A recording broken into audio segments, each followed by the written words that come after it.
Morning, everyone. It is Friday, March 8th, about 8 o'clock in the morning, and I want to talk quickly about just how pervasive, yet subtle, the anti-cop sentiment in mainstream media is currently. You look at all the protests going on regarding police shootings of unarmed black men, and yes, some of them were unarmed. But specifically talking about right now regarding the Stephon Clark shooting here in Sacramento, and the anti-cop sentiment that is just it's everywhere in everything we watch. And so let me play a clip here real quick. It's called "For the People." Never seen the show, don't know anything about it, but just watch this clip and then we'll talk a little bit more about it after I play it.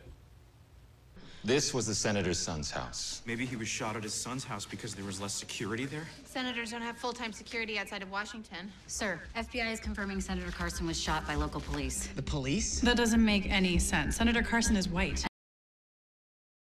That doesn't make any sense. Senator Carson is white. All right. So she's baffled by the fact that he got shot by the cops because he's white. You know, in other words, cops only shoot black guys. So let's talk about some statistics regarding the race of people shot by the police, because according to ABC's show here, cops only shoot black people. So looking at statistics from 2017, they shot 223 black people and 457 white people, 179 Hispanics, 44 others, and 84 unknown. My math, I'm not a mathematician or a mathemagician by any means, but 223 seems like less than half of 457 to me. But hey, what do I know? Looking at 2018, 399 white people were shot, whereas 209 blacks. So that's also almost half as many. The media, the mainstream media, just continues to push the narrative that cops are racist. That cops are racists, and they just go around shooting black people for no reason. I'm going to read a message here real quick, if I can find it. There we go. A message that this is a buddy of mine, former coworker. He's still working. I'm retired. He sent me this message yesterday, really early in the morning when I woke up. He's a graveyard supervisor in patrol.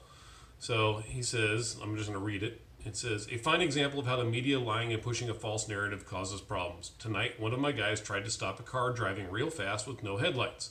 The driver failed to yield, so several more units jumped into it as the driver continued to refuse to pull over. We followed him to a ghetto apartment complex with a dark parking lot where he finally stopped.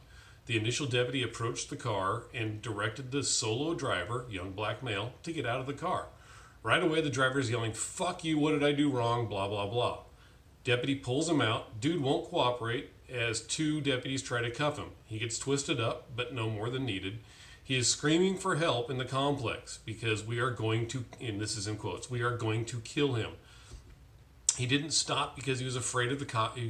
According to him, he didn't stop. He was afraid the cops would shoot him. He's 22 years old, driving home from his Walmart job. Suspended license, but no criminal history. His girlfriend came down and we had a long discussion about why we were there, why there were so many cops, and her boyfriend's poor choices. She said, in quotes, 'Well, he's scared because white cops be killing black men.' Anyway, dude got a bump on the head and an expensive citation. His girlfriend and I left on good terms, but she still thinks cops are out killing black men. Thanks, media. Your fucking chaos has created this. Dumbass kid probably would have gotten a warning had he stopped." So talking about how pervasive this is, looking at that clip that I played there for you of that show, real subtle, really brief, but cops are racist. This narrative that they have been pushing for years is just causing problems. So speaking along the lines of how pervasive this stuff is, you look at some of the things that are going on just this week. So going on today's Friday, there is a planned walkout at Sheldon High School, which is in the Elk Grove Unified School District. They're walking out in honor of Stephon Clark to raise awareness for police brutality on innocent African Americans. Just baffles me that anybody with half a brain could come up with that. Stephon Clark is by no means a hero. Shouldn't be a hero to anyone. In addition to the Elk Grove Unified School District walkout today, UC Davis, who you may remember has been in the news lately because they have a professor who's wishing death upon cops, and they refuse to fire him. They have come out and said, oh, we support law enforcement, but we also support the First Amendment rights of our professors. Oddly enough, here they are, UC Davis students, staff, and faculty coming to a die-in. The UC Davis White Coats for Black Lives has an event coming up on March 11th where they're all going to go out and, this is directly from their little flyer here, stand in solidarity with Stephon Clark and victims of police violence. So yeah, it's real supportive of law enforcement there, Chancellor. Anyway, so yeah, the anti-cop sentiment is everywhere. It's in our schools, and it is everywhere in our media. I don't know what to say. Hopefully, one of these days, society's going to wake up and realize that the bad guys are bad guys, and the cops are not out there just randomly shooting people. And I don't know what to do to fix it, but I can tell you I'm pissed off at ABC right now. That is absolute bullshit. They would put a little line like that in the middle of that show. I don't know what happened in the episode. I don't know why that senator supposedly got shot or any of the other stuff, but just that little quick jab at law enforcement there because, we only shoot black people. Anyway, I hope everybody has a good weekend.